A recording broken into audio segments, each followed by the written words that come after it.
ایک واقعہ سناتا ہوں نا کہ دو آدمی امریکہ میں ملے. ایک نے دوسرے سے پوچھا یار تم کیا ہو, مذہب کیا؟ اس نے کہا مسلمان. اس نے کہا میں بھی مسلمان. بڑی خوشی ہوئی یار, اتفاق سے امریکہ میں آپ بھی مسلمان. اس نے کہا مسلمانوں میں تم شیعہ ہو سنی ہو؟ اس نے کہا سنی ہو. ارے بھائی بڑی خوشی ہوئی آپ سے مل کے, میں بھی کیا ہوں سنی. واہ بھائی.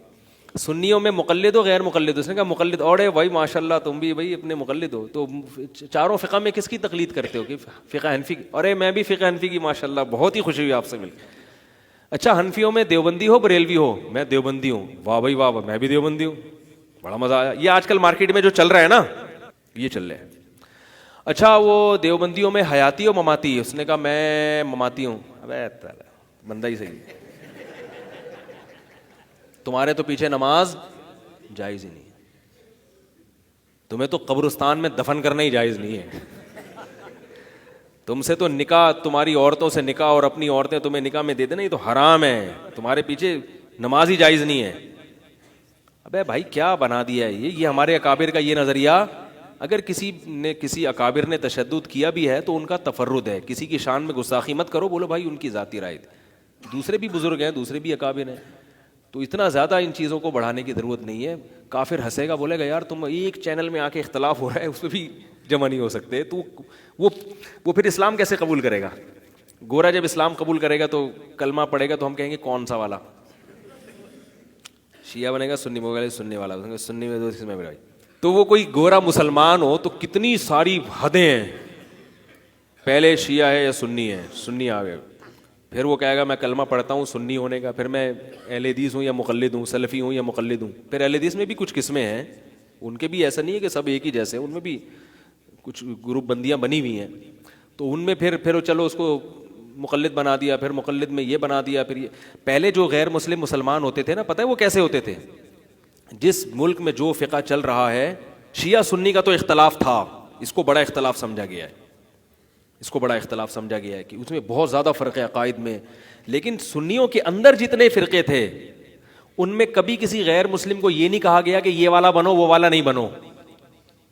یہ اس زمانے کی بدعت ہے کہ میرا مسلک صحیح ہے, رفع الیدین والا صحیح ہے, نہ والا رفع الیدین جو نہیں کر رہا وہ حدیث کا منکر ہے. یہ اس زمانے کی بدعت ہے. جو فاتحہ پڑھ رہا ہے وہ تو صحیح ہے, جو نہیں پڑھ رہا وہ بدعتی ہے, یا جو نہیں پڑھ رہا وہ صحیح ہے جو پڑھ رہا ہے.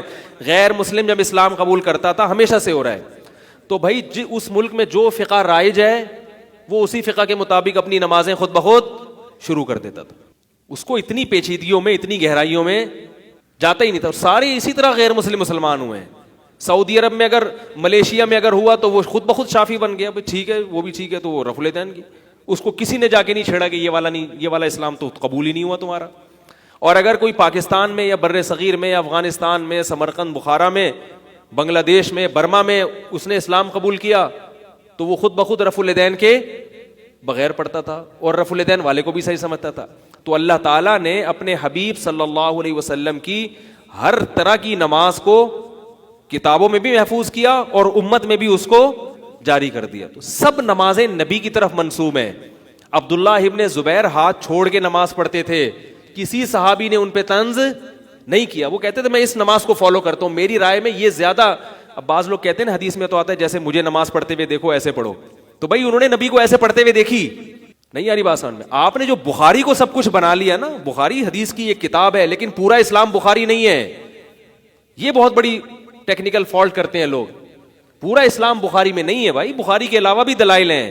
صحابی بعض دفعہ ایک چیز کو نبی کو دیکھتے تھے مگر وہ روایت حدیث میں, وہ بخاری کی زینت ہی نہیں بنی وہ حدیث, مگر صحابی نے اپنی آنکھوں سے دیکھا, صحابی کے شاگرد نے اپنی آنکھوں سے دیکھا, ہوتے ہوتے آج تک وہ فقہ چلا آ رہا ہے, وہ سینہ بہ سینہ چلا آ رہا ہے. وہ بخاری میں دکھائی نہیں سکتے آپ.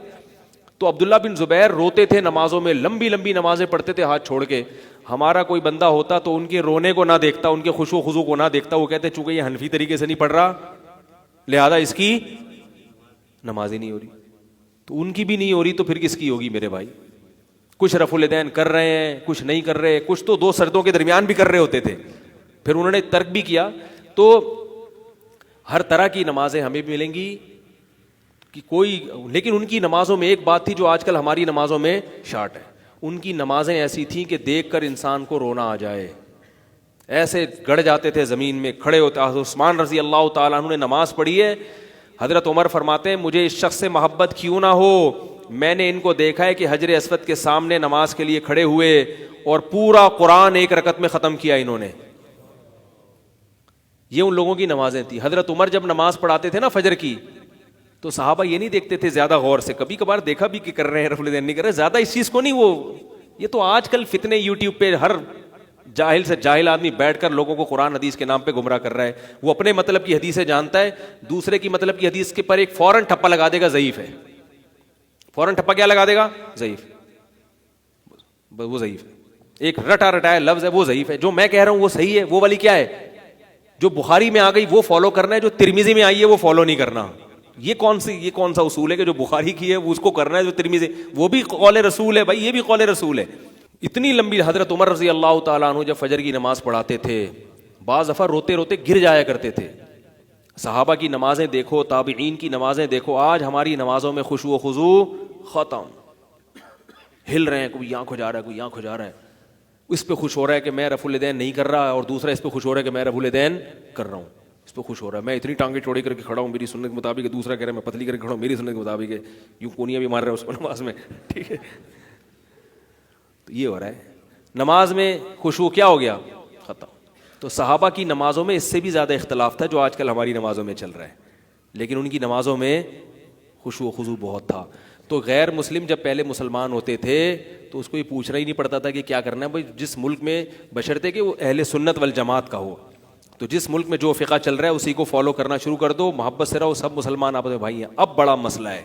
اب میرے پاس فون آتے ہیں جو غیر مسلم مسلمان ہوتے ہیں, یہ ہوائی باتیں نہیں کر رہا, غیر مسلم مسلمان ہوتے ہیں, فون آتے ہیں حضرت میں نے اسلام قبول کیا, میں ہندو تھا, میں بڑے چوڑے میں آ گیا ہوں. صحیح بتا رہا ہوں. میں نے کہا کیا؟ وہ کہہ رہے ہیں یار میں جب اسلام قبول کیا تو میں تبلیغ میں گیا, تو وہ تو چلو چپ چاپ سیروزہ لگا کر آ گئے. پھر دوسرے نے آگے چھیڑا تیری والی جو ہے نا بخاری کے خلاف ہے, تیسرے نے آگے چھیڑا کہ اس کی والی یوں ہے. پھر یوٹیوب پہ گیا تو ادھر کی بھی مل رہے ہیں ادھر کی بھی مل رہے ہیں, وہ اس کو غلط کہہ رہا ہے, وہ اس کو کہہ رہا ہے خلاف سنت کہہ رہا ہے. میرا دماغ کی دہی بن گیا ہے میرا. کچھ تو ایسے ہیں جو واپس کنورٹ ہو گئے, ایسے بھی ہیں دوبارہ غیر مسلم ہو گئے کہ یار یہ تو ہمیں سمجھ میں نہیں آ. کس مسئلے پر؟ رفع الیدین کے مسئلے پر, آمین کے مسئلے پر. تو اس لیے اللہ کا واسطہ ان مسائل کو جو لوگ یوٹیوب پہ یا ممبروں پہ بیٹھ کے بہت زیادہ اچھال رہے ہیں, وہ قوم کی خدمت, خدا کی قسم وہ نبی کی سنت نماز کو طرف لانا مقصد. ممکن ہے ان کی نیتیں اچھی ہوں, کام بہرحال بعض دفعہ اخلاص سے بھی غلط کام کیا جاتا ہے, اور جب اخلاص سے غلط کام کیا جاتا ہے نا تو اس میں تباہی زیادہ ہوتی ہے, کیونکہ اس غلط کو جب ایک آدمی صحیح سمجھ کے کر رہا ہے بیڑا غرق ہو جاتا ہے امت کا. باہر ملکوں میں بہت بڑا مسئلہ بنا ہوا ہے کہ کون سا والا اسلام فالو کرنا ہے. اس لیے ایسے تمام جو بھی اس طرح کی ایکٹیویٹیز کر رہے ہیں ان کو سننا چھوڑ دیں, چاہے وہ دیوبندی ہوں, چاہے وہ بریلوی ہوں, چاہے وہ اہل حدیث ہوں, چھوڑ دیں ان کو سننا, تو سکون میں آ جائیں گے آپ خود بخود انشاءاللہ, ورنہ سکون میں نہیں آئیں گے. میں جو بعض دفعہ رفع الیدین پر بات کر دیتا ہوں صرف اس نیت سے کر دیتا ہوں کہ بھائی یہ اس طرف بھی دلائل ہیں. مقصد کرنے والے کی کو طنز کرنا نہیں ہوتا, مقصد یہ ہوتا ہے کہ لوگ امام حنیفہ کو بیوقوف نہ سمجھیں, دفاع کی حد تک بھائی یہ بھی ہے. لہٰذا ہم بھی جو پڑھ رہے ہیں وہ بھی سنت کے مطابق پڑھ رہے ہیں, صرف اتنی نیت ہوتی ہے. یہ کبھی مقصد نہیں ہوتا کہ جو اس طرح پڑھ رہا ہے وہ غلط کر رہا ہے. تو اسی طرح یہ جو استواء العرش وغیرہ کے مسائل ہیں اس میں بھی بہت زیادہ غلو کرنا یہ بھی غلط ہے.